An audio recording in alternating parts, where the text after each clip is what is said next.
Hello my dear friends, നിങ്ങളുടെ റിലേഷൻഷിപ്പിൽ നിങ്ങളുടെ വ്യക്തി ഇപ്പോൾ എന്താണ് മനസ്സുകൊണ്ട് ആഗ്രഹിക്കുന്നത് എന്ന് നോക്കാം.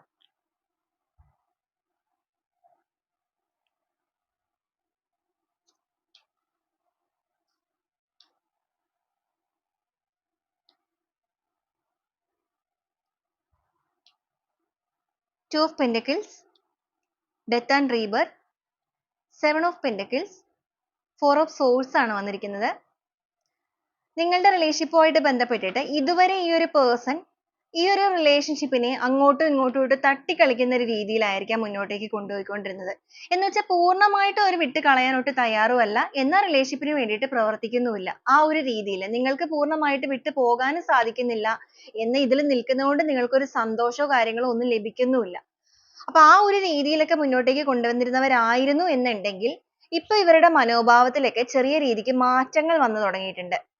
ഇതിനു വേണ്ടി എന്തെങ്കിലുമൊക്കെ പ്രവർത്തിക്കണമെന്നും റിലേഷൻഷിപ്പിന്റെ ഒരു റീബർത്ത് തന്നെയാണ് മനസ്സുകൊണ്ട് ആഗ്രഹിച്ചുകൊണ്ടിരിക്കുന്നത്. ഈ റിലേഷൻഷിപ്പിൽ നിലനിൽക്കുന്ന ഈ ഒരു വിഷമകരമായ സിറ്റുവേഷൻ അല്ലെങ്കിൽ അവര് കാരണം നിങ്ങൾ ബുദ്ധിമുട്ടുന്നത് ഇപ്പൊ അവരിൽ തന്നെ ഒരു വേദന ഉണ്ടാക്കുന്നുണ്ട്, അല്ലെങ്കിൽ ഒരു കുറ്റബോധം അവർക്ക് തോന്നി തുടങ്ങിയിട്ടുണ്ട്. കാഴ്ചപ്പാടുകൾക്കെല്ലാം ഒരു വ്യത്യസ്തത കൈവരുന്നു. അപ്പൊ സ്വന്തമായിട്ട് ഇതിൽ എന്തെങ്കിലുമൊക്കെ പ്രവർത്തിക്കണമെന്നും അതിലൂടെ നിങ്ങളുടെ റിലേഷൻഷിപ്പിൽ ഇനി ഒരു ഉയർച്ച കൊണ്ടുവരണം എന്നൊക്കെ ചിന്തിക്കുന്ന ഒരു മനോഭാവത്തിലേക്കാണ് ഇവർ മാറിയിരിക്കുന്നത്.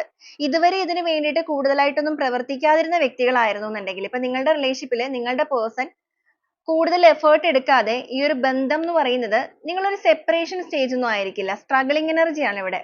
നിങ്ങൾ മാറി നിൽക്കുന്ന വ്യക്തികളല്ല. നിങ്ങളുടെ റിലേഷൻഷിപ്പ് നിലനിൽക്കുന്നുണ്ടോ എന്ന് ചോദിച്ചു കഴിഞ്ഞാൽ മുന്നോട്ടേക്ക് പോകുന്നുണ്ട്. പക്ഷേ ഒരു സന്തോഷം, ഒരു ഹാപ്പിനെസ് ഇല്ലാത്തൊരു ബന്ധമാണ്. അങ്ങനെയുള്ള വ്യക്തികൾക്കായിരിക്കും ഈ ഒരു സ്പ്രെഡ് കൂടുതലായിട്ട് റെസനേറ്റ് ആവുക. കാരണം നിങ്ങളുടെ പേഴ്സൺ ഇനി സ്വന്തമായിട്ട് എന്തെങ്കിലുമൊക്കെ ചെയ്യണം എന്ന് ആഗ്രഹിക്കുകയാണ്. റിലേഷൻഷിപ്പ് നിലനിർത്തണം എന്നൊരു തോട്ടിലേക്ക് വന്നിരിക്കുകയാണ്. ഇപ്പൊ 7 ഓഫ് പെന്റക്കിൾസ് എന്ന് പറയുമ്പോൾ അവരുടെ ഭാഗത്ത് നിന്നും എടുക്കേണ്ട എഫേർട്ട് കാര്യങ്ങളെല്ലാം റിലേഷൻഷിപ്പിലേക്ക് വേണ്ടിയിട്ട് പ്രയത്നിക്കാൻ തയ്യാറാകുന്നവരാണ്. സ്വയം അധ്വാനിക്കാനായിട്ട് തയ്യാറാകുന്ന ഒരു മനസ്സ് നിങ്ങളുടെ വ്യക്തിയിൽ ഇപ്പൊ വന്നു തുടങ്ങിയിട്ടുണ്ട്. ആ ഒരു പഴയകാല ഓർമ്മകളൊക്കെ മനസ്സിലേക്ക് പോയിട്ടുണ്ട്. മാത്രമല്ല ഇവർക്ക് വന്നിരിക്കുന്ന തിരിച്ചറിവ് എന്ന് പറയുന്നത് കുറച്ചൊന്ന് മെച്ചുവേർഡ് ആയിട്ട് പെരുമാറണം എന്നുള്ളൊരു തോട്ട്. അപ്പൊ സ്വയം തിരിച്ചറിവ് വന്ന് തുടങ്ങിയിരിക്കുന്ന അല്ലെങ്കിൽ ആ ഒരു സ്വയം തിരിച്ചറിവിലൂടെ മുന്നോട്ടേക്ക് പോകുന്ന ഒരു പേഴ്സൺ ആണ് ഇവര്.